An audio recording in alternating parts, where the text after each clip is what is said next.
Yatil wada wajah basri beralaina pada alilahida Allahumma sholli wa sallim wa barik alaihi.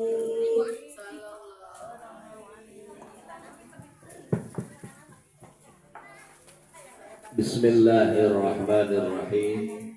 Assalamualaikum waalaikumsalam warahmatullahi wabarakatuh. Waalaikumsalam warahmatullahi wabarakatuh. Innal hamdalillah usalli wa usallimu ala sayyidina Muhammadin Rasulillah wa ala alihi wa ashabihi wa man tabi'a hudahu bi ihsanin ila yaumil qiyamah. Amma ba'du, faqad qala Allah ta'ala fi kitabihil karim wa huwa asdaqul qailin. A'udzu billahi minasy syaithanir rajim. Wasari'u ila maghfiratin min rabbikum wa jannatin 'arduha as-samawati wal ardh u'iddat lil muttaqin. Wa qala fi ayatin ukhra subhanalladzi asra bi 'abdihi lailan minal masjidil haram ilal masjidil aqsa alladzi barakna haulahu linuriyahu min ayatina innahu huwas sami'ul basir. Wa qala Rasulullah sallallahu alaihi wa alihi wasallam as-salatu imaduddin faman aqamaha faqad aqamad-din wa man tarakaha faqad hadamad-din. Wa qala fi haditsin ukhra ala adullukum bi aswa'in nasi sariqatan qalu bala ya Rasulullah wa qala alladhi yasruqu min salatihi wa qalu kaifa yasruqu min salatihi ya Rasulullah qala Rasulullah alladzi la yatimmu ruku'ahu wa sujudahu. Sadaqallahul azim wa sadaqa rasuluhun nabiyul habibul karim wa nahnu ala dhalika minasy syahidin wa syakirin walhamdulillahi rabbil alamin. Ibadallah, usi nafsi wa iyyakum bitaqwallahi faqad fazal muttaqun. Wa ahuthukum wa iyaya ala ta'atillahi wa ta'ati rasulillahi fi kulli waqtin la'allakum tuflihun. Qala rabbi israh li sadri wa yassir li amri wahlul 'uqdatam min lisani yafqahu qawli. Qalu subhanaka la ilma lana illa ma 'allamtana innaka antal alimul hakim. La ilaha illallah la mawjuda illallah la ilaha illallah la ma'buda illallah la ilaha illallah la matluba illallah la ilaha illallah la maqsuda illallah. Bismillahi masyaallah la yasuqul khaira illallah. Bismillahi masyaallah la yasrifu su'a illallah. Bismillahi masyaallah wa ma bikum min ni'matin faminallah. Bismillahi masyaallah la haula wa la quwwata illa billah. Jamiatul masyayikh hadratal mukarramin al-muhtaramin, para asatid, para muallimin, para asatidah, bil khusus tersana asatid anu parantos tiasa kampanarium di dieu anu teu tiasa disebatan hiji-hijina namawi bisih lepat nyebat namina naningkeun ngirangan hormat pribados kasadayana. Mudah-mudahan para asatid, para kiai, para muallim, para ustadzah, Allah berkahkan umurnya, Allah berkahkan rizkinya, Allah berkahkan keluarganya, dan mudah-mudahan ilmu yang telah beliau sampaikan kepada kita semua bermanfaat untuk kita. Amin ya Allah ya Rabbal Alamin. Yang saya hormati aparat pemerintah, staf desa, kepala desa beserta jajarannya, Bapak Ketua RT, Bapak Ketua RW yang alhamdulillah bisa menghadiri acara ini. Mudah-mudahan beliau yang diberikan amanah oleh Allah sebagai sahibul wilayah dapat mengemban tugas yang sebaik-baiknya. Amin ya rabbal alamin. Ketua Panitia Peringatan Isra Mi'raj Majelis Taklim Baitul Ilmi yang saya hormati beserta para petugas yang lainnya, mudah-mudahan beliau yang terus berjibaku saling membantu demi mensukseskan acara ini. Setetes keringat yang terjatuh dari tubuhnya, sepeser materi yang sudah dikorbankan demi terlaksananya syiar agama Allah, mendapatkan balasan pahala dunia dan akhirat. Amin ya Allah ya Rabbal Alamin. Para ibu-ibu ahli pengajian Majelis Taklim Seperum Cikampek Baru, yang alhamdulillah ini mungkin hanya beberapa persen saja yang hadir dari sekian banyak majelis taklim, karena memang ibu panitia tidak begitu banyak mengundang, karena tadinya memang ini acara disuguhkan sesederhana mungkin. Tetapi insya Allah itu semua tidak mengurangi semangat dan jiwa keimanan dan ketakwaan kita kepada Allah Subhanahu wa ta'ala. Mudah-mudahan duduknya kita di majelis ini, di mahfalah ini, terhitung sebagai duduknya orang-orang yang bertolabul ilmi. Amin ya rabbal alamin. Kenapa? Karena orang duduk di tempat pengajian itu Masya Allah pahalanya sangat besar sekali, lebih baik daripada menginfakkan uang, lebih baik daripada mengkurbankan beberapa ekor unta yang harganya tidak murah. Maka kalau ibu pengen banyak pahala, sering-sering duduk di pengajian, insya Allah. Duduk aja Ustaz, iya duduk aja ya, gak usah ngapa-ngapain. Dan itu kata Rasul seperti itu, duduk aja ya, merhatiin monggo, nggak merhatiin juga nggak apa-apa. Julusu kasa'atan fi majlisil ilmi la tamassu qalaman wa la taktubu syai'an khairun. Duduknya engkau di majelis taklim tanpa memegang alat tulis, tanpa menulis suatu apapun, itu lebih baik daripada menginfakkan 100 ekor unta. Masya Allah, tabarakallah. Makanya orang ngaji mah gak ada ruginya ibu. Sampai-sampai jaminan bagi orang yang suka ngaji, sholatnya salah pun diampuni. Itu istimewa ya. Orang yang mau ngaji, sholatnya belum benar pun diampuni. Kenapa? Karena dengan ketidakbenaran sholatnya, tetapi dia masih tetap mencari ilmu sholat tersebut. Masalah ngerti dan paham dari pengajian itu urusan Allah. Yang penting kita datang saja, berusaha untuk memahami setiap ilmu yang diberikan oleh para guru kita, cukup untuk menunaikan kewajiban kita. Sehingga Rasulullah Sallallahu Alaihi Wasallam bersabda, utlubul ilma minal mahdi ilal lahdi.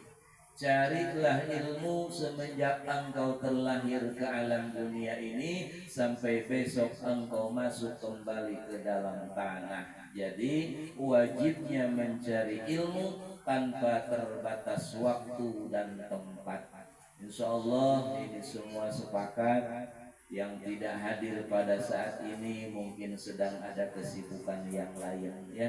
Sebetulnya hari ini harusnya masa tenang ya Bu ya. Ini malah rame-rame hadir. Orang baliho sudah pada diturunin, harus tenang, nggak boleh kampanye. Masya Allah, tabarakallah. Mudah-mudahan tanggal 14 Februari nanti aman tentram ya Bu ya. Tidak ada suatu apapun yang tidak kita harapkan, insya Allah. Pertama dan paling utama, marilah kita memuji dan bersyukur kehadirat Allah Subhanahu wa taala dengan mengucap kalimat alhamdulillah. Apa yang kita syukuri terlalu banyak untuk disebutkan satu persatu. Kita sebut yang paling besarnya saja, Allah masih memberikan panjang umur kepada kita sehingga masih bisa berkumpul di tempat yang mulia ini. Ibu, mulianya kita, berharganya kita, bernilainya kita karena kita bernyawa, betul tidak? Setinggi-tinggi pangkat, sekaya-kaya harta, secantik-cantiknya wajah, kalau sudah tidak ada nyawanya, mana ada artinya? Betul. Ini orang cantik banget bagaikan bidadari, tapi nggak ada nyawanya, maka nilainya bangkai. Nilainya mayit, nilainya jenazah. Jangankan orang lain, suami sendiri pun sudah nggak mau barengan lagi. Betul apa tidak? Ingat lagu Bang Haji? Nah itu ya, saya tapi karena ngalagu kurang enak kan Ibu. Badan pun tak berharga sesaat ditinggal nyawa. Atas lah, jangan bisa panjangan. Ngomong kosidah nayakannya mau digendangan apa nyawa ya? Oh amal ayah harta.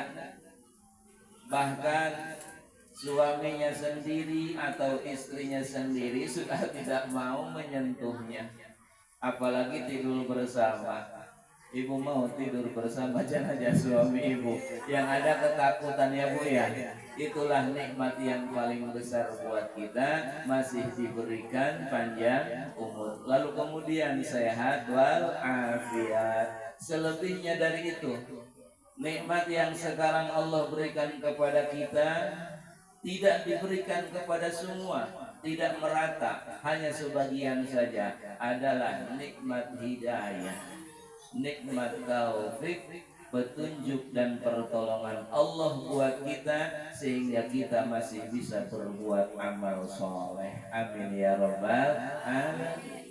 Banyak yang masih berumur dan panjang dan sehat, tetapi tidak bisa hadir ke tempat ini, mungkin karena kesibukan yang lain.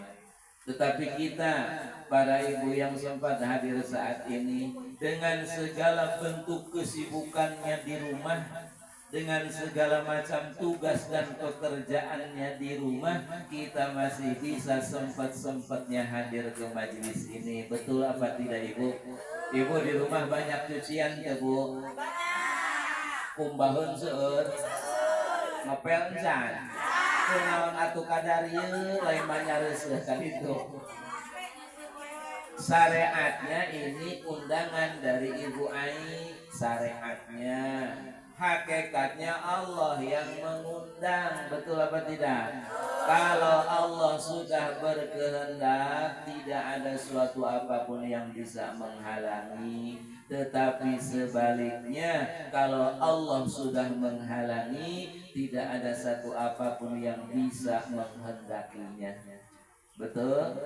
May yahdillahu fala mudhillalah. Orang yang mendapat hidayah Allah tidak akan bisa disesatkan oleh apapun.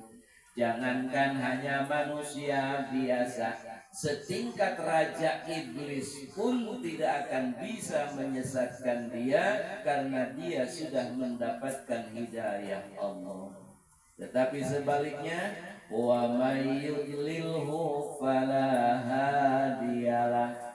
Orang kalau sudah disesatkan oleh Allah, jangankan cuman nasihat ustaz, jangankan cuman pepatah kiai, jangankan nasihat daripada ulama, Rasulullah sallallahu alaihi wasallam sekalipun yang memberikan nasihat, tetap orang itu akan tersesat karena Allah yang menyesatkan. Maka daripada itu, sambil kita terus berupaya untuk memperbanyak amal soleh, juga jangan lupa memohon hidayah Allah subhanahu wa ta'ala. Insya Allah sudah kita mohonkan, paling tidak sehari semalam 17 kali memohon hidayah Allah yang tertuang dalam sholat kita di setiap rakaat. Kita membacakan Fatihah, ihdinas siratal mustaqim. Ya Allah, berikanlah petunjuk kepadaku di jalan yang benar. Insya Allah sudah terkabul pada saat ini dan saat-saat yang lainnya. Berikut agar supaya pengajian kita tambah berkah, bersolawatlah kita semua kepada baginda Nabi Muhammad sallallahu alaihi wasallam. Karena dengan bersolawat, apa yang tidak mungkin jadi mungkin. Apa yang tadinya tidak baik akan menjadi baik. Sehingga doa dan permohonan kita pun akan sampai ke hadirat Allah apabila diiringi dengan sholawat kepada Nabi kita Muhammad sallallahu alaihi wasallam.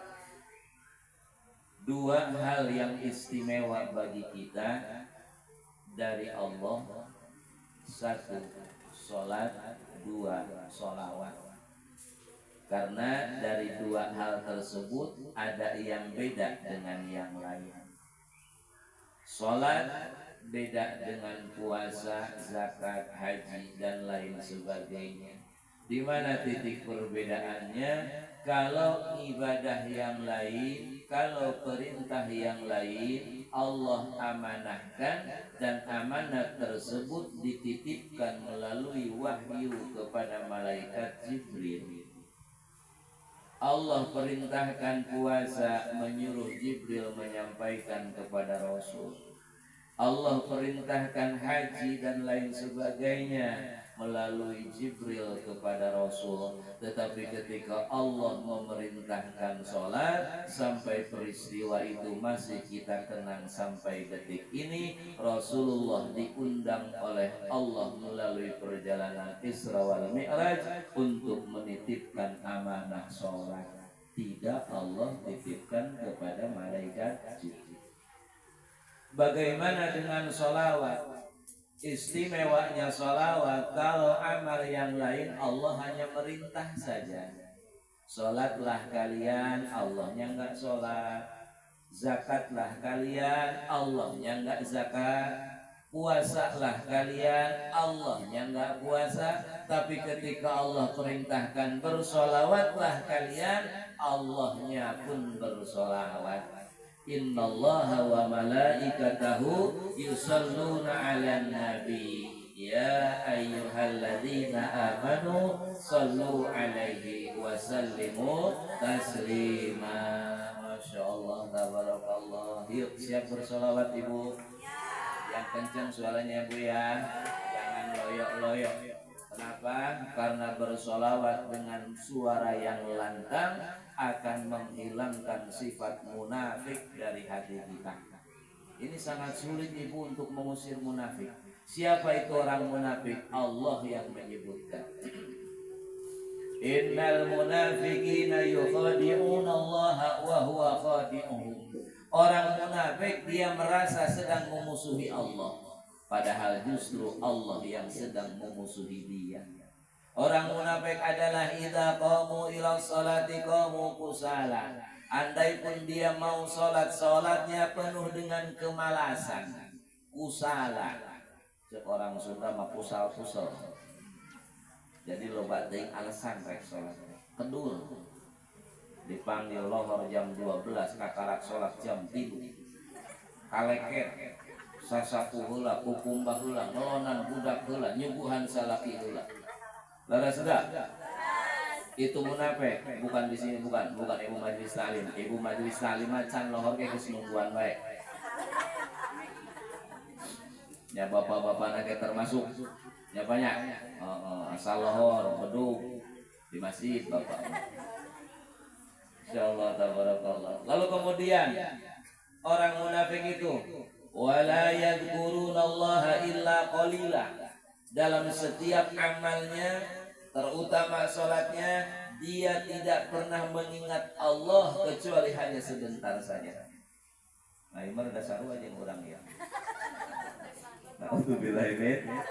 Ieu mah kita ngomongkeun ibu kan ngomongkeun abdi lamun sholat ingat ka Allah nanti mimiti doang. Allahu Akbar, ingat ke Allah. Kan itu nama poho ibu. Apruk-aprukan kemana-mana. Engke inget deh teh wa min fitnatil masihid dan urang teh keur sholat. Masyaallah tabarakallah. Tanda munafik, yuk kita hilangkan munafik dari hati dengan bersolawat kepada Nabi Muhammad sallallahu alaihi wasallam. Salatullah salamullah ala taha rasulillah. Salatullah salamullah ala yasin habibillah. Bangga.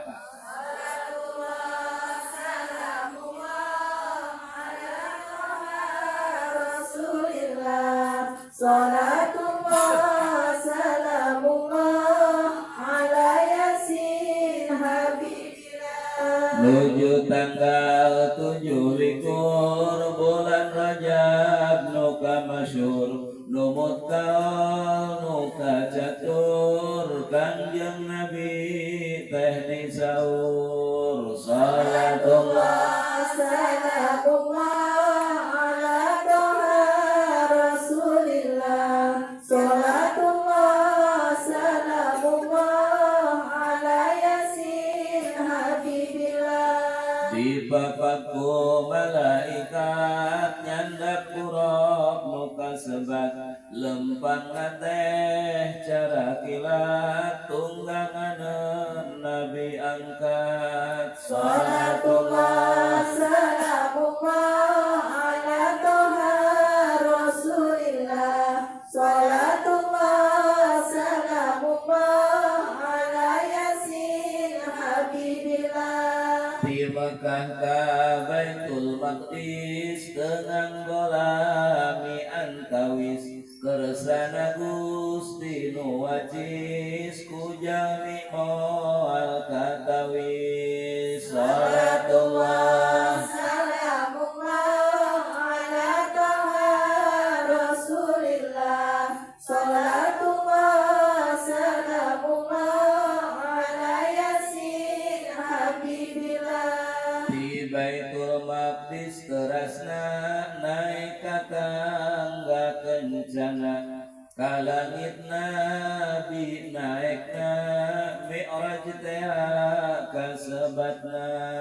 Salatullah salamullah ala taha rasulillah. Salatullah salamullah ala yasin habibillah. Teras Nabi ditimbalan ku Gusti nu sifat Rahman anjeunna kedah netepan salat nu 5 giliran. Salatullah salamullah ala taha rasulillah. Salatullah salamullah ala yasin habibillah. Allahumma barik lana fi Rajab wa Sya'bana wa ballighna Ramadana wa hasil maqasid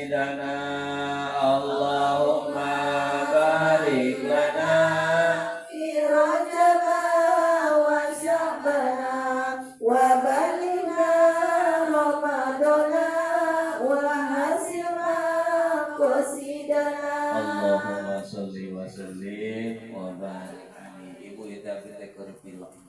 Lamun teu pilek mah sorana teh leuwih ngeunangeun ya teh. Insyaallah tos tilu dinten kakirimisan wae nya kitu teh lah. Asa rek ngaos ka ditu ngaos ka dinya eta we ngombosi kukut maka enakna pake motor itu lamun panas teu kahujanan lamun hujan teu kapanasan. Jadi bila kamari mah abdi ngaos di Majelis Ta'lim Al Hidayah hujan pantai endingnya punya. Oh, sekabi itu jadi apa muar aja bantainya dirimis-dirimis ke angkat. Acara itu jadi mundur jam 8 karak mulai bari nampil-nampilkeun barudak abdi kebagian jam setengah 12. Alhamdulillah kan ukur 20 menit abdi abdi paling hati-hati ketika ngaji nabrak adang itu paling hati-hati jangan sampai. Kenapa? Azan itu adalah panggilan paling istimewa, kalimat yang paling dahsyat. Saking dahsyatnya jangankan kita sedang ngobrol, jangankan kita sedang dengar musik, jangankan kita sedang nonton TV, kita sedang baca Quran saja adzan berkumandang tutup Al-Quran jawab azan. Kenapa?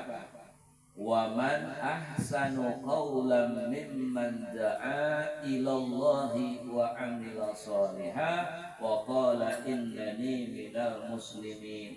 Emang siapa lagi yang terbaik suara dan panggilan selain daripada panggilan Allah? Tidak ada. Ya, makanya hati-hati lamun aya azan tong ongko-ongko bae jawab da teu hese ngajawab nabi. Nurutan anu adan gitu. Mun ceuk nu adan Allahu Akbar, ceuk urang Allahu Akbar. Ceuk nu adan asyhadu alla ilaha illallah, urang nurutan.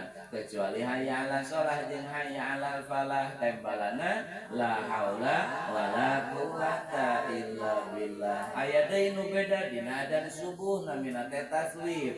As-shalatu khairum minan naum. Jawabanna teh geus teu kudu apal datara udang subuh ieu bari nage. Udang jam genep rek ngadenge as-shalatu khairum minan naum di mana? Sodakta wa barorta wa ana ala dalika minasyahidin. Atawa sodakta wa barokta, barokta mangga, barorta mangga. Ceuk-ceuk di tukang ngomong apa teu udang lagi beurang. Insyaallah tabarakallah itulah hebat-hebatnya azan. Tapi ada ustaz keceplosan kerotinan we anteng ari rotinan teh tos lohor. Sigana teh beneran bahasan masih keneh panjang. Itu lami teh masjid nu pinggireunana geus teu sabar ya muadzin karena geus masuk waktu. Tetapi yang nu ngaji teu eureun bae akhirnya dia adzan di masjid. Marah ustaznya. Siapa itu yang adzan? Enggak sopan orang lagi ngaji. Oh, nu teu sopan saha? Ya, kembali itu panggilan paling hebat. Pernah aya di media sosial seorang polisi daerah mana, mata Kalimantan apa mana ya? Dia kalau dengar adzan jangankan sedang berhadapan dengan bawahannya, dengan atasannya, dengan komandannya dia sedang rapat, adzan berkumandang keluar dia. Hebat ya. Polisi loh. Ya orang tiba gawe naon dia ada cici.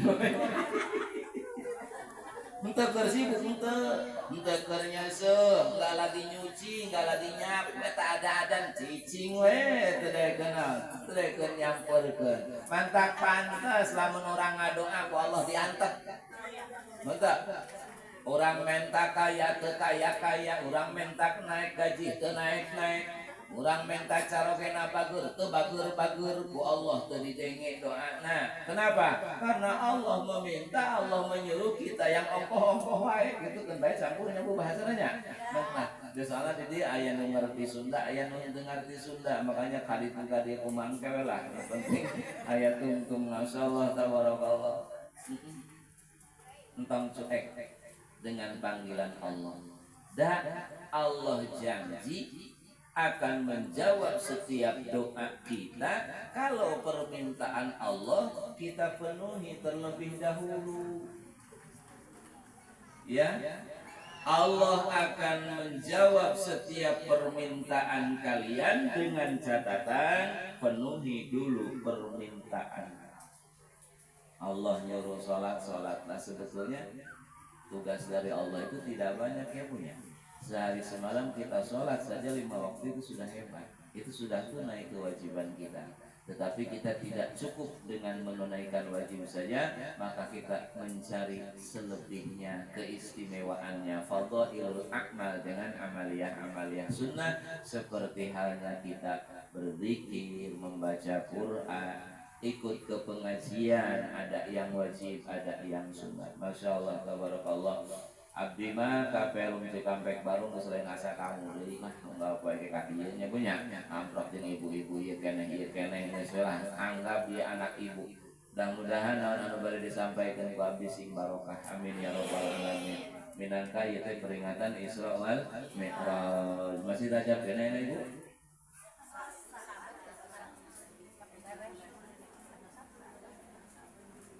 Atau Syabannya.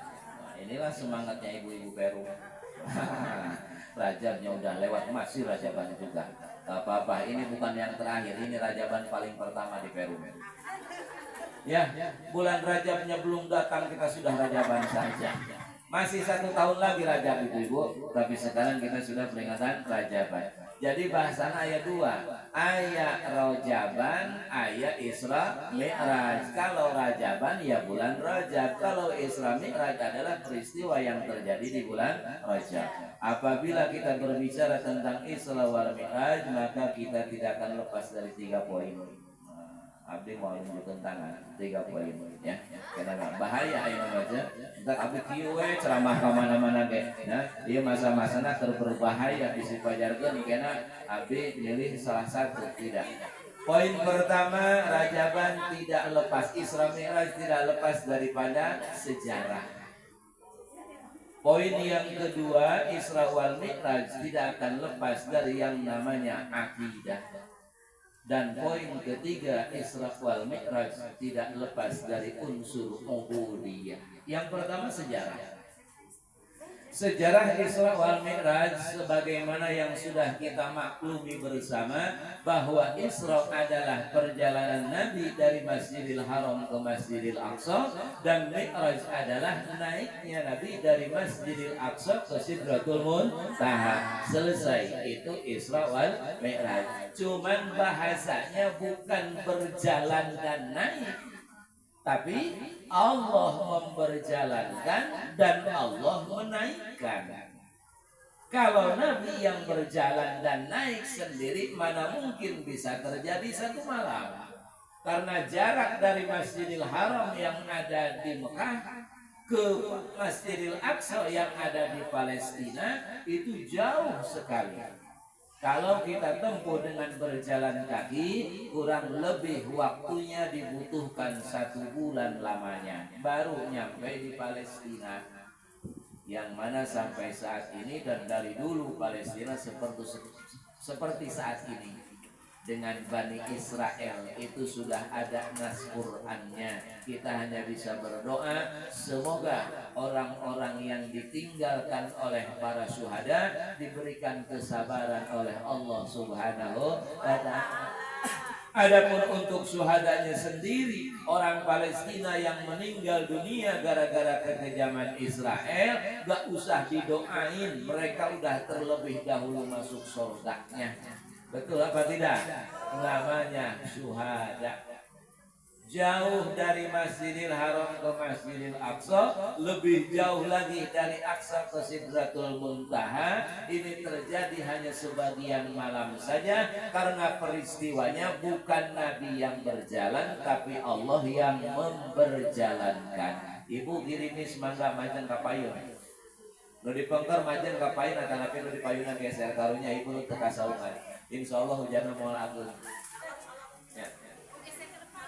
Mangga ke depan aja ibu. Ya, ini masih luas.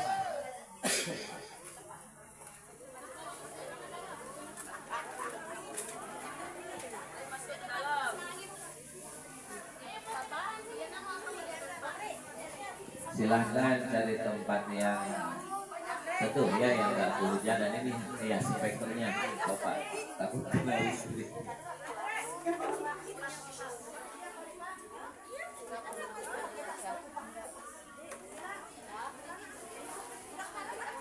Ya jangan sampai kehujanan ya Bu ya.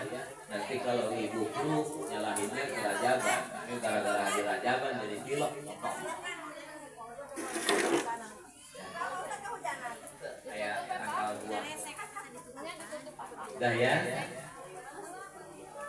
Sejarah atau peristiwa Isra wal Mi'raj ini terjadi dulu ketika Nabi Muhammad sallallahu alaihi wasallam berusia 51 tahun. Artinya tahun ke-11 kenabian, 11 tahun setelah Rasul diangkat jadi Rasul, barulah ada perintah sholat melalui Isra wal Mi'raj.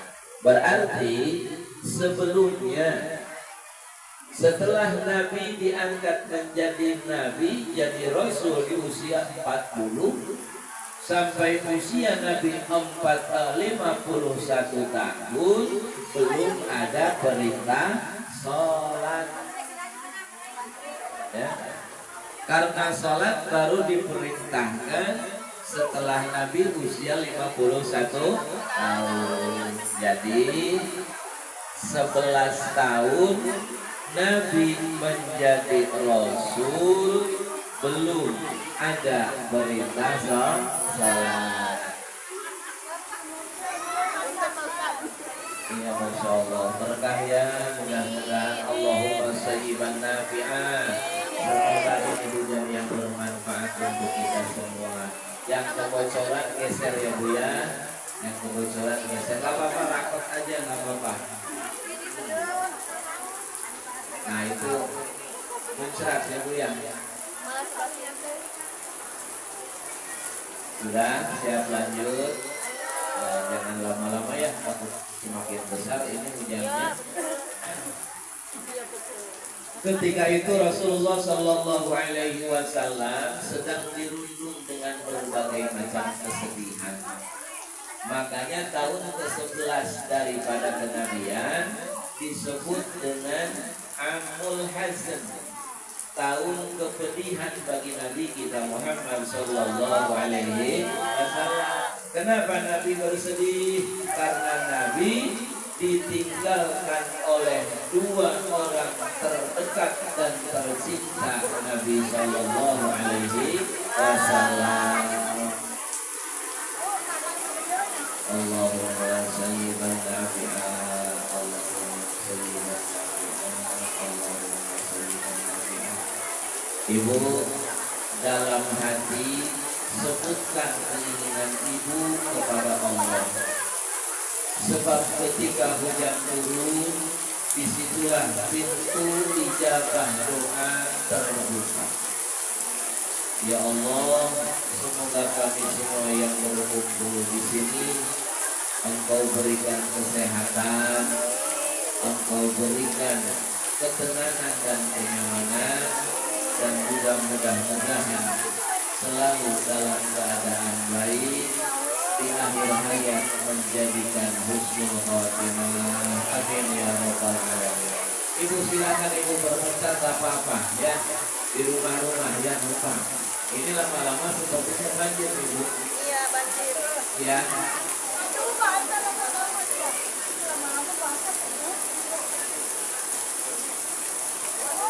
Pindah aja tak apa-apa, ininya diangkat.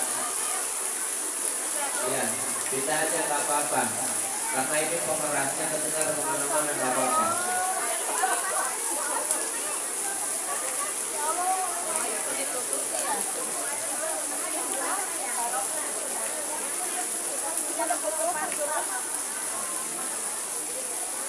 Pakai kursi aja ya.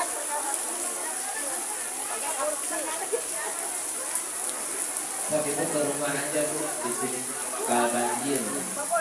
Iya, ini karpetnya jadi basah Bapak.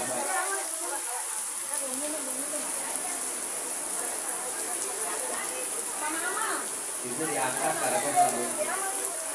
Kalau anu oranye dibuka gitu, diangkat amin saina motor kalau bilang gitu. Ya masuk ke rumah ini aja nggak apa-apa.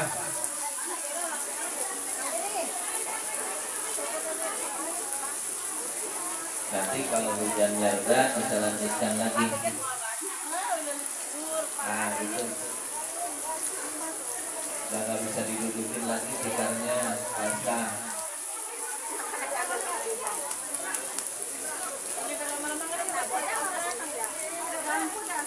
Iya, bawahnya basah.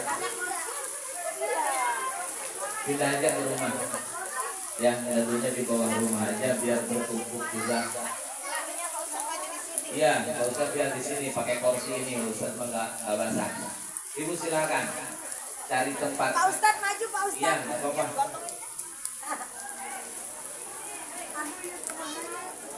Oh, sana bangkit ke bawah. Ah.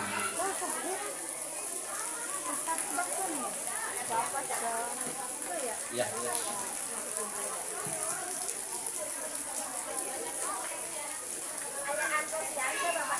Pak, PT, pangku itu. Ya, udah cukup kelihatan. Cekap. Cekap. Oh, jamaahnya di situ. Ibu nggak apa-apa nggak kelihatan? Apa pengen sambil kelihatan? Biar nyambung ya Bu ya. Nah, Masya Allah berkah sekali Rajaban. Paling terheboh.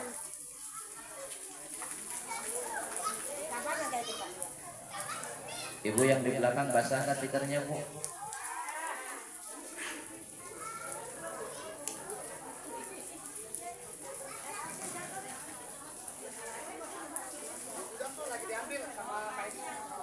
Lanjut ya. Lanjut. Rasulullah Shallallahu Alaihi Wasallam di tahun ke-11 kenabian, yakni usia Nabi 51 tahun, beliau dirundung duka dan kesedihan. Dua orang tercinta sebagai pendukung, tameng, dan bahkan pensupport dakwah Nabi dipanggil oleh Allah Subhanahu wa Ta'ala, yakni istri tercinta Sayyidah Khadijah dan paman tersayang Abu Thalib. Di tahun itu dua orang dekat Nabi meninggal dunia. Maka kebencian dan tindakan dari kafir Quraisy semakin menjadi. Karena sebelumnya kafir Quraisy mau jahat ke Nabi itu kehalangin sama Sayyidah Khadijah. Karena beliau adalah perempuan pedagang, kaya, saudagar, kaya, sehingga berwibawa. Orang takut menghadapi Siti Khadijah. Lalu yang kedua Abu Lahab dan Abu Jahal tidak begitu sengit, tidak begitu ganas kepada Nabi karena terhalang oleh paman Abu Thalib.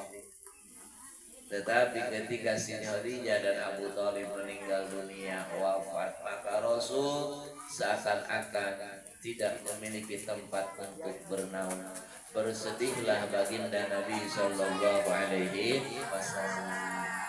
Dalam kesedihannya, Allah Subhanahu wa Ta'ala memerintahkan malaikat Jibril untuk menjemput baginda Rasulullah Sallallahu Alaihi Wasallam, memenuhi undangan Allah melalui peristiwa Isra Mi'raj. Itu sejarah yang pertama. Sejarah yang kedua, kenapa terjadi Isra wal Mi'raj? Karena dulu pernah terjadi persengketaan, percekcokan, perdebatan antara makhluk Allah langit dan bumi. Ini makhluk yang dua saling menyombongkan diri. Bumi sombong, disombongin lagi sama langit. Langit sombong, disombongin lagi sama bumi. Kata langit, wahai bumi, aku makhluk Allah yang paling tinggi karena aku diciptakan di atasmu. Padaku terdapat bulan, padaku terdapat matahari, dan padaku terdapat bintang-bintang. Mana kehebatanmu? Lalu bumi mengatakan, menyebutkan apa yang dimiliki oleh bumi, termasuk gunung, lautan, hutan, binatang dan lain sebagainya. Tetapi tetap langit masih merasa sombong. Yang akhirnya bumi menyebutkan satu kata, yang bisa mengalahkan hujahnya langit.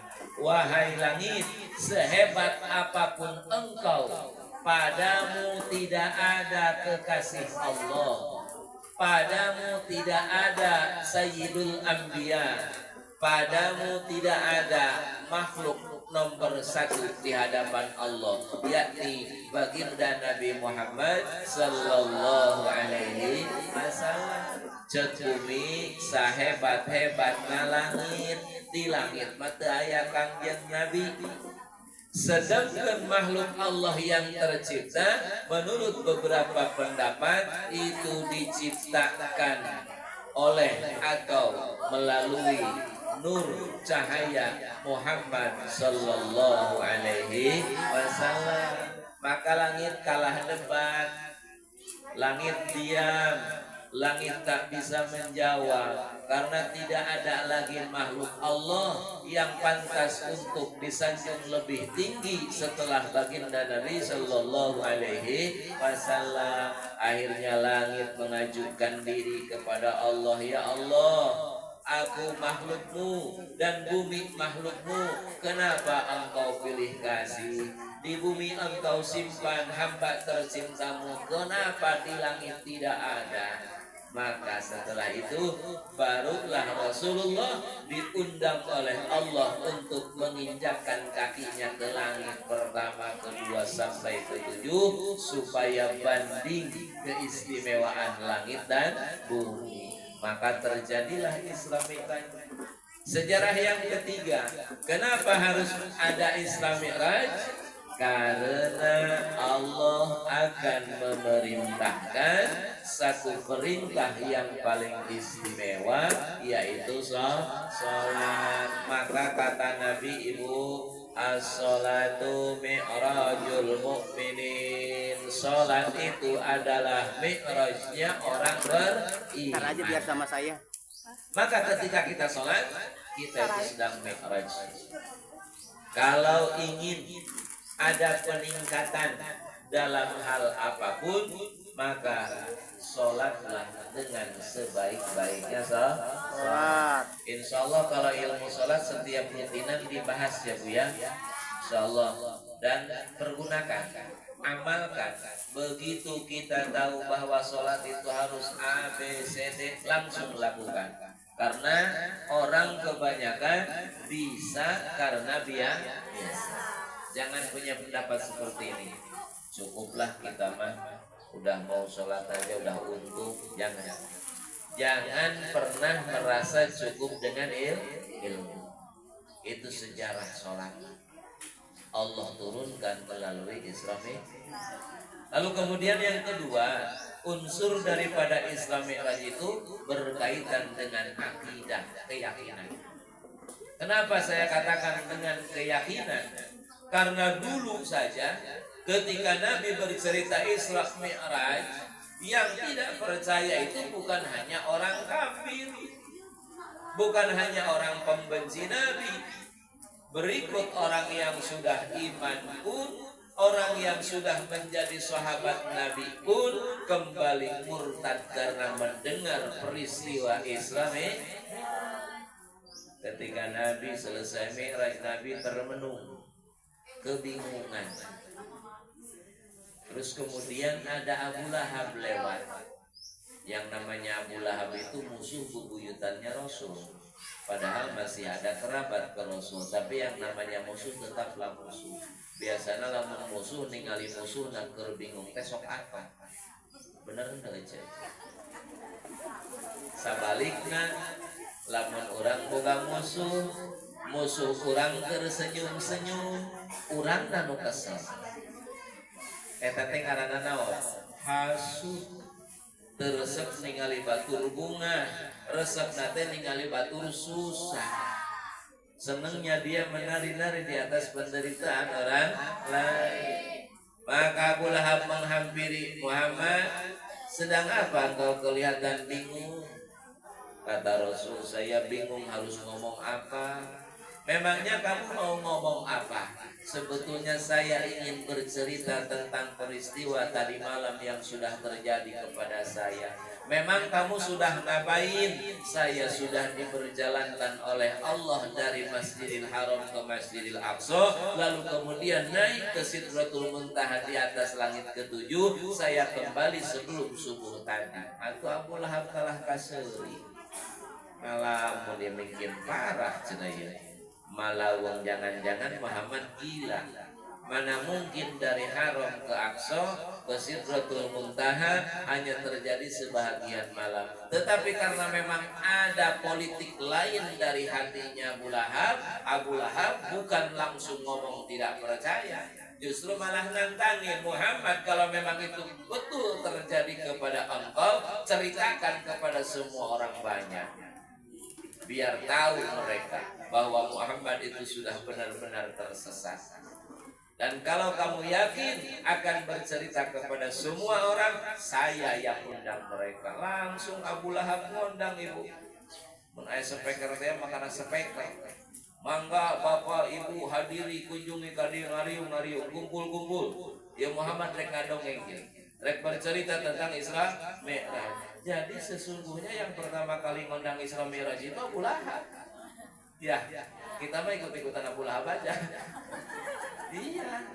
Nah cuman bedanya kalau Abu Lahab ngundang jamaah untuk mendengarkan Rasul itu justru mau menghinakan, mau mencemooh, mau meledek. Maka Muhammad silakan berceritalah engkau apa yang telah tadi engkau alami malam. Rasul naik ke tanah yang lebih tinggi, lalu kemudian Rasul bercerita tentang datangnya malaikat Jibril bersama buruk, lalu kemudian Nabi dibelah dadanya, dibersihkan dengan air Zam-Zam, lalu kemudian Rasul menaiki buruk yang jalannya cepat, ya, seperti kilat. Manusia seperti kita tidak akan pernah yakin dan percaya dengan kejadian tersebut. Dari Haram ke Aqsa kemudian naik tangga emas sampai ke Sidratul Muntaha. Di sana bertemu dengan Allah, langsung berdialog dengan Allah, dan Allah titipkan sholat sebanyak 50 waktu yang kemudian jadi 5 waktu.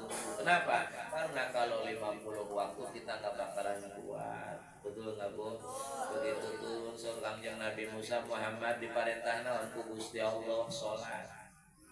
Sabara waktu 50 sapoe atuh maneh mah daek wae.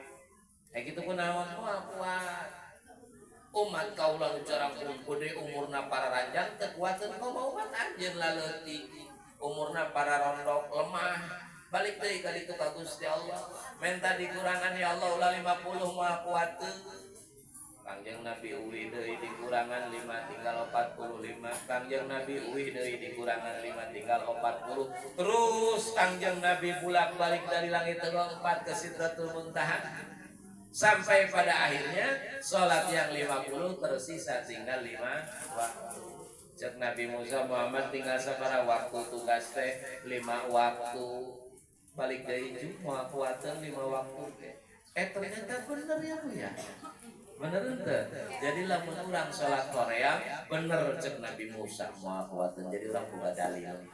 Dalilna umat Nabi Muhammad lemah walaupun 5 waktu kita enggak kuat. Innaha lakabiratun illa 'alal khashiyin. Salat itu berat. Inna sesungguhnya. Pakai ada waktu taukid, alat penguat kata. Inna sesungguhnya, la yakin, sudah mas sesungguhnya ditambah yakin, maka terjadilah sholat itu benar-benar berat. Baris Bu, iya terbang berat sama sholat subuh. Yang punya, jeung eta jeung lohor, jeung asar ke hoream, maghrib hoream, tungtung nama kabeh horeamnya punya. Masya Allah. Tetapi hebatlah umat Nabi Muhammad. Kenapa? Dengan segala kemalasannya, dengan segala kesibukannya, tetapi dia masih tetap bisa melakukan sholat, maka sholatnya bisa mengalahkan sholat-sholat yang lebih hebat sebelumnya. Maka tidak yakin dan tidak percaya dengan kejadian Isra wal Mi'raj itu adalah hal yang memurtadkan kita, karena kita tidak beriman kepada firman Allah. Subhanalladzi asra. Maka ketika itu banyak orang yang beriman murtad lagi, menganggap Nabi Muhammad itu gila karena ngobrolnya ngelantur, tidak masuk di akal. Yang perlu kita ketahui bahwa tidak semua urusan agama harus masuk di akal, tidak. Karena hukum ada syarat, ada akal, ada adat. Tidak semua yang digelar oleh syara atau aturan agama harus dimengerti oleh akal. Ngerti gak ngerti, kalau itu perintah Allah, lakukan. Beda dengan orang sekarang. Dia merasa pintar, dia merasa logis, dia merasa intelek.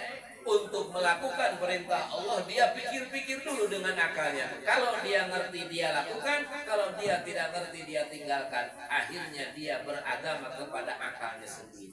Banyak ini.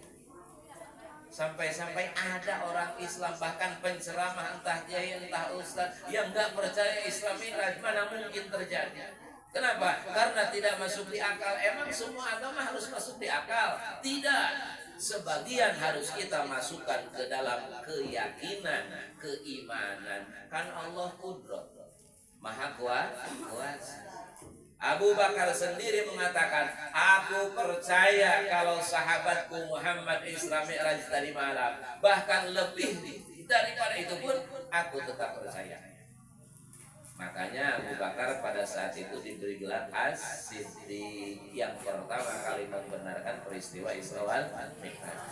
Maka gampanglah kalau sama ibu-ibu Perum saya ngomong, ibu percaya ke Isra Mi'raj? Jawabannya percaya. Padahal yang ngomong cuma ustaz.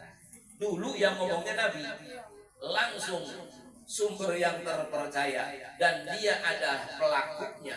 Tetapi banyak orang-orang yang murtad. Kenapa? Pada saat itu imannya belum begitu kuat, baru pindah dari menyembah berhala ke nyembah Allah. Tiba-tiba ada hal yang tidak masuk di akal, langsung murtad, kembali kepada kekufuran. Naudzubillah, naudzubillah min dzalik. Dan sampai sekarang ada pendapat ulama yang mengatakan bahwa Isra Mi'raj itu tidak dengan jasadnya, hanya ruhnya saja. Ya kalau ruhnya saja mah kita juga bisa. Kita duduk di sini, pikiran kita ada di mall, bisa ya Bu ya. Nah itu namanya Isra, cuman itu ruhnya saja. Kalau Nabi ruhan wa jasadan, iya ruhnya, iya jasadnya. Nabi Isra wal Mi'raj. Langsung ke poin yang ketiga, dari Isra Mi'raj ada ubudiyahnya, ada amaliyah yang harus kita lakukan, yaitu ibadah sholat. Maka Nabi perintahkan sholat. Nabi belajar dari siapa sholatnya seperti itu? Dari malaikat Jibril. Ketika Isra Mi'raj, Nabi sholat di perjalanan. Di antaranya Nabi turun di tanah Thaibah, di Madinah, turun di situ Nabi. Kata malaikat Muhammad, turun, kita sholat dulu berjamaah. Lalu Nabi mengikuti sholatnya Jibril. Lalu kemudian maju lagi, turun di Baitul Lahmi atau Bethlehem, tempat kelahiran Nabi Isa. Muhammad turun, kita sholat.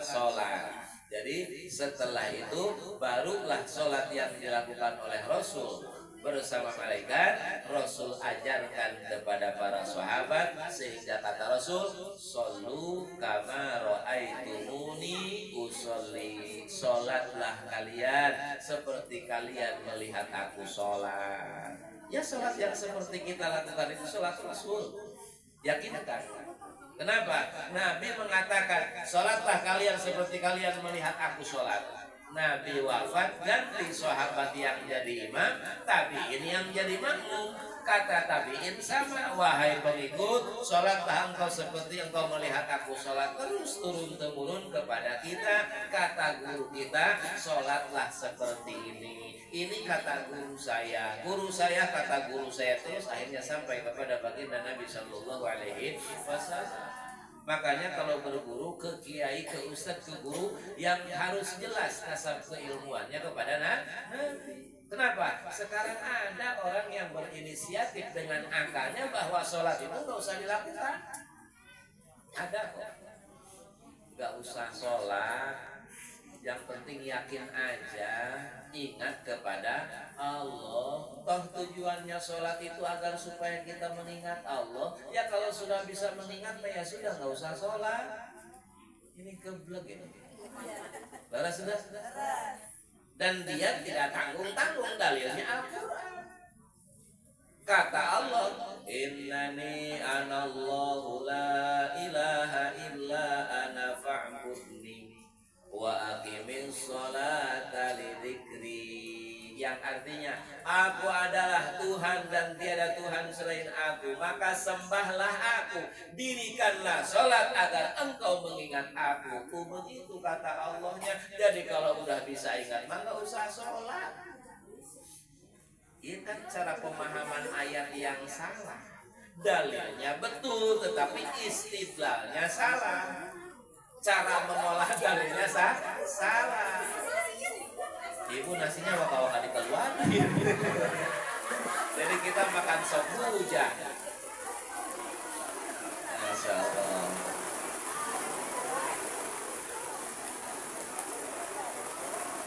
Ada orang yang bilang gak usah sholat, yang penting ingat Allah. Saya mau nanya, entah ibu yang hadir di sini atau pernah hadir di mana-mana, pernah tidak mendengar kisah sejarah bahwa Rasul pernah meninggalkan sholat?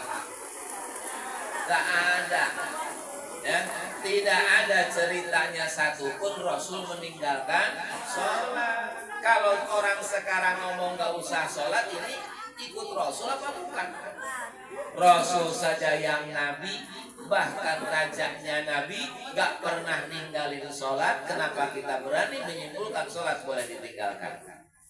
Makanya dalam Al-Quran diperintah sebelum sholat harus wudhu.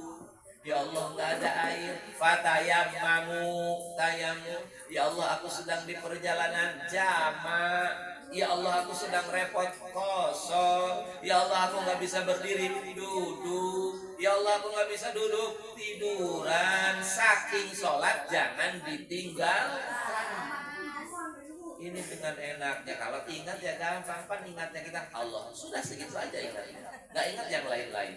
Padahal yang dimaksud dengan ingat kepada Allah, ingatlah akan semua makhluk ciptaannya, ingatlah akan semua kekuasaannya, ingatlah akan nanti pertanggungjawaban di akhirat dan lain sebagainya. Itu baru zikir.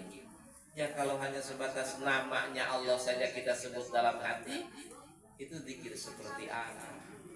Makanya nggak cukup hanya dengan mengingat. Dirikan sholat, dan insya Allah lama-lama kita akan ingat kepada Allah dalam sholat kita. Ayat nyebut dia ya, mending keneh te sholat tapi ingat ke Allah daripada sholat wae tapi teringat-ingat ke Allah. Teu bisa gitu.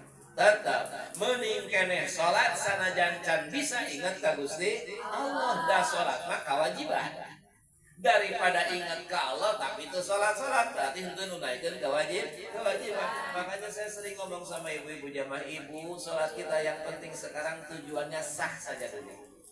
Ya, wudunya yang baik, bersucinya yang baik, tutup auratnya yang baik, lengkapi sholat dengan rukun yang baik, jauhi makruhat, jauhi yang membatalkan. Cukup sah saja dulu, itu sudah istimewa. Ulah jauh-jauh wa kamikiran hati kurang bisa eling ke sholat jauh teh nya tahu. Ya cek abdi tadi, abdi lamun sholat inget ka Allah nanti mimiti doang.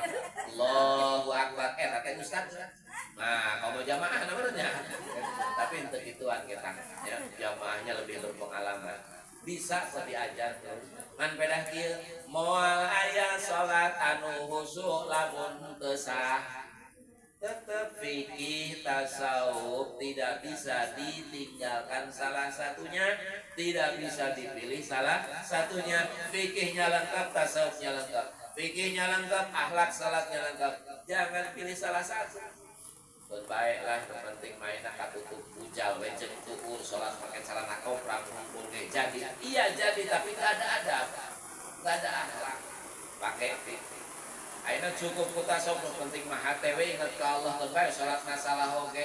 moal mungkin moal aya salat anu khusyuk dina salat anu salah da memeh khusyuk teh bener heula geus bener kakara kok khusyuk aya nu naros ka abdi ari ceramah cenah kiai ngan ngomong ke salat sing bener we emang ari salat nu bener pas kumaha cenah kitu jawabanna ngaji da teu bisa kadenge ku saliwat ayeuna timbang hadir sajam satengah hayang ngarti bab salat langsung moal laras da abdi wae ke ku ngaji ti bubudak nepikeun ka ayeuna masih banyak ilmu salat anu abdi belum tahu termasuk kemarin abdi baru tahu kemarin memang urusannya bukan fardu bukan rukun tapi afdol sunnah bagus baru tahu nah teteh bab ngangkat panangan ngangkat tangan ketika takbiratul ihram ibu kalau takbiratul ihram ngangkat tangan enggak bu Allahu akbar. Nah, ini diperjelas. Yang rukun sholatnya, yang nggak boleh ditinggalkannya adalah nyebut Allahu Akbarnya. Kalau ngangkat tangannya hukumnya sunat. Boleh nggak ngangkat tangan, tapi lebih baik ngangkat tangan biar nyambung dengan apa yang diucapkan. Artinya Allahu Akbar apa? Allah Maha Besar. Maka isyarat Maha Besar itu bagusnya ketika kita tangan di atas. Allahu Akbar. Allah Maha Besar. Nah, ibu lamun salat bar di mana? Nah, gitu kan? Allahu Akbar. Nah, jadi bertolak belakang dengan kalimat Allah Maha Besar. Kok Maha Besarnya di sini? Nah, bagusnya kalau Maha Besar di sini, betul. Ternyata tadi hese ngabiasakeun salah wae hayang bisa Allahu Akbar sok kalepasan wae Allahu Akbar ka dieu. Nah, itu abdi baru ketemu kemarin. Umur abdi geus 46 tahun. Padahal abdi di budak ngaji. Kok timbang anu ngajina saminggu sakali gitu ya. Gitu. Apa hikmahnya? Hikmahnya pertama akbar tangan kita di atas. Hikmah yang kedua agar Allahu Akbar takbiratul ihram dengan Allahu Akbar doa iftitah terpisah oleh waktu sedikit. Nah, dengarkan. Allahu Akbar. Kan ketika tangan turun kita kan ngomong apa-apa. Begitu ini ada di dada baru Allahu Akbar kabiro. Ada jeda waktu. Kalau begini Allahu Akbar kabiro tak ada jeda waktu itu hikmah saja. Mau diajar mau dipelajari silahkan. Enggak juga tak apa-apa. Bisi hoream angkat dengan tetap. Allahu Akbar maka amun silakan Ustaz hayang santai Allahu Akbar pe. Ngan kira-kira pantes teh yang hareup ka Gusti Allah kitu tah gitu. Jadi kudu aya akhlak, kudu aya adab salat namanya. Nu hese mah eta nerapkeun niat ketika Allahu Akbar. Ibu Allahu Akbar itu lapan Allahu Akbar teu kosong. Dina hatena aya nih. Iya, usolli fardhu zuhrika, usolli fardhu asrika, mana ditambah lagi ini harus par kabul. Tapi alhamdulillah ku biasa akhirnya bisa. Insyaallah salat kita akan benar. Kalau di awal saja salat sudah acak-acakan ya bagaimana lagi ke ujungnya? Anak nitip ibu moal aya barang tercipta halus lamun bahanna goreng. Segala sesuatu yang bagus itu terbuat dari bahan yang bagus. Maka sholat yang baik bahannya harus baik. Apa bahan sholat? Tubuh badan kita, pakaian kita itu harus baik. Bukan bagus tapi baik. Tubuh yang baik, baju yang baik, pakaian yang baik. Maksudnya apa? Jangan sampai ada yang jelek dalam baju kita, jangan sampai ada yang jelek dalam tubuh kita. Apa itu jelek? Haram. Apa itu jelek? Subhan. Kata Nabi, Allah tidak akan menerima sholat seseorang yang di saku bajunya ada 1000 perak subhan. 1000 perak subhan. 1000 perak itu kecil, subhan itu enggak haram, tapi dikantongin ketika sholatnya enggak diberi. Kenapa? Innallaha thayyibun la yaqbalu illa thayyiban. Allah itu baik, gak mungkin terima yang tak baik. Tiba-tiba orang sholat dina kantong baju orang aya duit goreng, lain haram God. Itu harus bahan. Maka tunda heula duitna. Karang we so. Ustaz ieu mah nu subahat teh lain duitna naon sih? Bajuna menang meuli dina duit subhat, ganti ulah baju eta neangan baju halal. Ya Allah, baju mah geus halal Gusti kan ieu badan abdi terbuat tina anu teu halal. Ayeuna teh geus jadi daging, ayeuna teh geus jadi darah, ayeuna teh geus jadi susu. Terus no haram asup, no subahat asup, nyebar karena seluruh tubuh, sujud ke Allah moal ditarima ke Gusti Allah. Mantap rek ngarepkeun naon urang surga rek make naon kulina terasa. Salat wae anu ibadah pokok geus gagal. Kenapa? Karena tercipta dari badan yang tidak baik. Terus kudu kumaha Ustaz? Taubat, istighfar, minta hampura, ngaku bahwa urang teh dosa, tukang ngadahar haram, tukang minum haram, ari ngaranna tobat, eureun ulah deui. Tobat, tapi karena haram beuki wae. Ya, sambal ongkoh lada huhah tapi disiuk deui, berusaha sekuat mungkin. Dan yang paling mudah untuk kita ketika kita berbuat haram, jangan dilakukan dengan bersenang hati, lakukanlah dengan sejuta penyesalan dan lakukanlah dengan rasa ketakutan. Gusti abdi teh terang ieu teh haram, tapi abdi can bisa ninggalkeunana hampura Gusti. Jangan haram jadi kebanggaan. Aya nu usum loba nanya, Ustaz duit ieu haram, duit ieu haram lain aya usum. Iya, halungan tas. Makana ya dina TikTok, Pak Ustaz serangan pajar halal apa haram? Gedena sabaraha sih, gedena sabaraha kitu we. Abdi masuk hayang nanya, mun aya serangan pajar nominalna sabaraha eta duit? 100. Henteu nyampe 500 henteu. Henteu nyampe 1 juta henteu. Eta 100 mah himoal saminggu bage biaya hidup. Tolak. Salaki urang usaha halal aja, beres dah. Aya nu ka pabrik, aya nu ka kebon, aya nu ka kantor. Ieu suami kita sampai keringat badan keringat lembut, ngupayakeun nganafakahan urang anu halal. Ku ibu 100.000 ditarima wae. Dicampurkeun jeung duit saroge ibu nu halal maka kabawa kabeh. Karena nilai setitik rusak susu sebelah. Jangan engkau kotori 5 tahunmu hanya dengan 1 malam saja. 5 tahun ke depan kan kita usaha sorangan euy. Tanyakeun kana sorangan pajar akang ieu mere duit timbal poe teu. Rek nepi ka tanggal sabaraha nepi ka taun sabaraha. Ih teu ibu ayeuna hungkul tolak. Mun kitu manggal poe sudah nepi ka engke 2029 kakarak tarina. Abdi sobri eta teh lain nanyakeun sabenerna mah hayang ngayakinkeun. Dari teu halal mah geus nyahoeun bade oge nya. Sabodoh-bodohna jelema nyahoeun anu halal jeung anu haram. Cuman nu diragukeunna kuat apa teu ieu nahan. Lamun teu narima duit eta urang kalaparan mah. Astagfirullahaladzim. Itu keabdian sabaraha urang mun minta KTP, minta KK, minta rek mere naon? Rek mere kompor gas. Boga tilu aing kompor gas teu kudu dibere. Barina ge istri abdi setara nyangu aja. Make magicom dengan sanguna tinggal kawan. Mantang ayeuna mah gampang para gadis nikah teu kudu mikiran nyambel. Leres tuh, lamun rek kawin teh kudu bisa nyangu. Kudu bisa ngakul teh hese kan. Ya teh, nya centong jeung hiji peda berakanana. Abdi sok diajar waktu itu hari barang ieu kabeh. Kadang lalaunan kabeh. Ayeuna mah teu kudu mikiran kudu. Warung makan di mana-mana. Yang penting mah loba duit. Alhamdulillah. Segala gampang. Ya, sebabnya salat sing sae insyaallah yang lainnya sae. Ya oleh-oleh ka ibu ti ahli.